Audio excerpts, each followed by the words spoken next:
Okay, go ahead and say your name. Michelle. Jay. Tim. Alrighty. Jay. Jay. My name is Jay. Got your timer? My name is Dan. Yes, it is. She's learned that.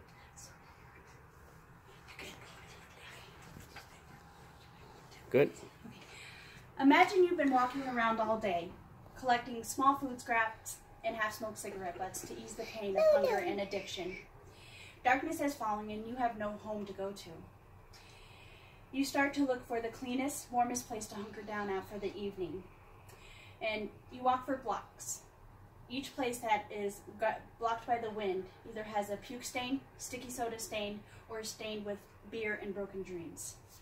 Filled with broken glass and dangerous mishaps, the street is no place to sleep until it is your only option. Anxiety sets in knowing you will not be safe nor warm.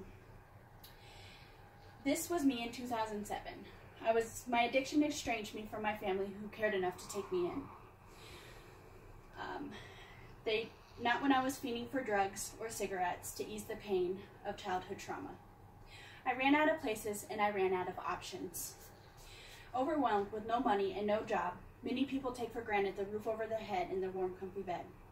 I will convince you to show compassion to the homeless by discussing the causes of homelessness, the effects, and what everyday people can do to help. Let's begin with the causes of homelessness. Manzwendayo Mahabala, in a scholarly journal called Social Conditions of Becoming Homelessness, states, the analysis revealed that becoming homeless is a process characterized by a progressive wanting of resilience capacity to cope with life challenges created by a series of adverse incidents in one's life. We cannot control people, places, or things, so sometimes things get out of our control. First, let's talk about unemployment and insufficient funds. It's a huge cause. Mahabala continues, the most common social explanations center on distinct domains of deprivation: income, health and disability, education, crime, barriers to housing, and social support services. Of all forms, income deprivation has been reported as having the highest risk factors associated with the homelessness. On one hand, people should work 2 jobs if they can afford to make enough for a living.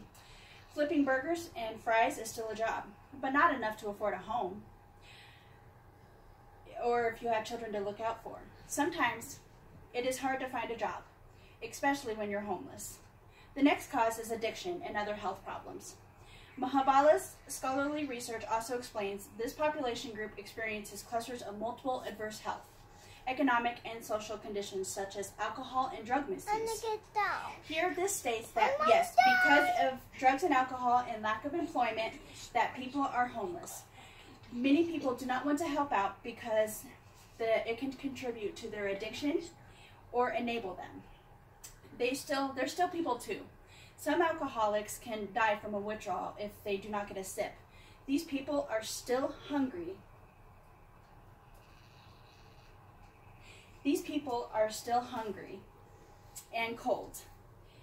Stop blaming. It is not our place to judge. It is our place to help this person. Now let's bring trauma and PTSD in.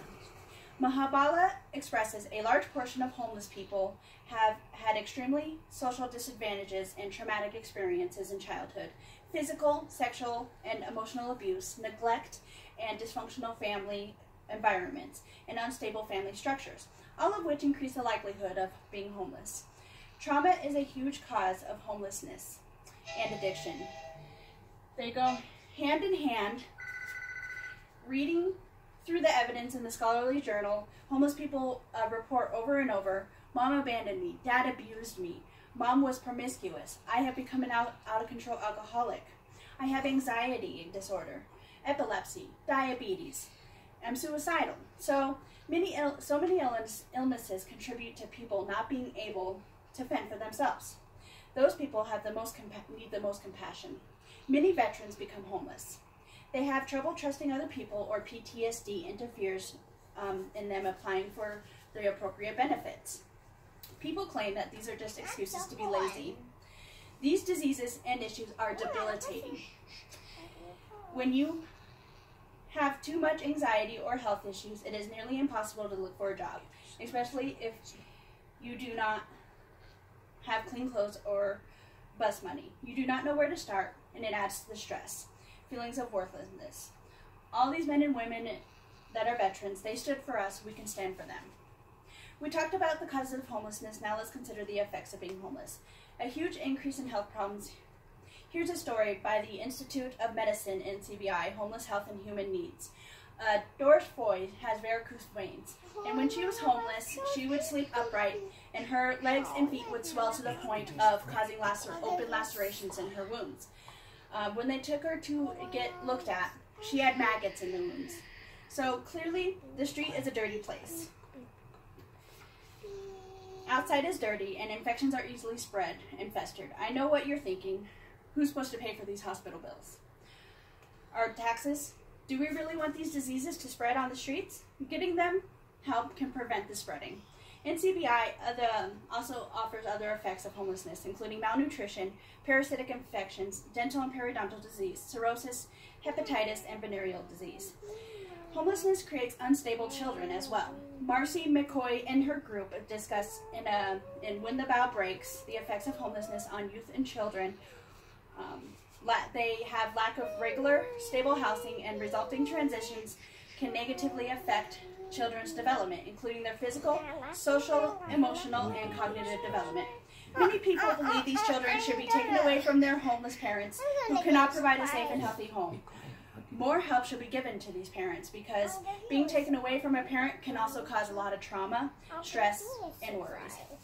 We've talked about the effects, now let's talk about what we can do to help to show compassion. We can gather household items such as blankets, jackets, and other clothing, maybe an old suit, stuff that can keep them warm or help them to get a job. We can gather canned food or long shelf life food, either send it to a food bank or find someone who needs it. We can spare some extra change. If you are afraid they'll be used for something else, give them a small amount gift card for Subway. We can get the community together to get extra building materials and build them a house. Who's going to help clean it? Because I know that costs money. Well, we can get them to help clean it because they got to earn their keep. We've talked about what we can do to help. Now let's consider wrapping things up. It is imperative to show compassion and to homeless people, even though sometimes it's easier just to turn the other cheek. The causes and effects and solutions all tie into why we need to love each other and take care of one another. Homelessness is widespread and rapidly growing. It just takes some compassion to stop and help someone out. Even if it is something small to you, it could be a huge blessing to them. Thank you for listening. And pan the audience. Mama's all done. Mama's almost all done.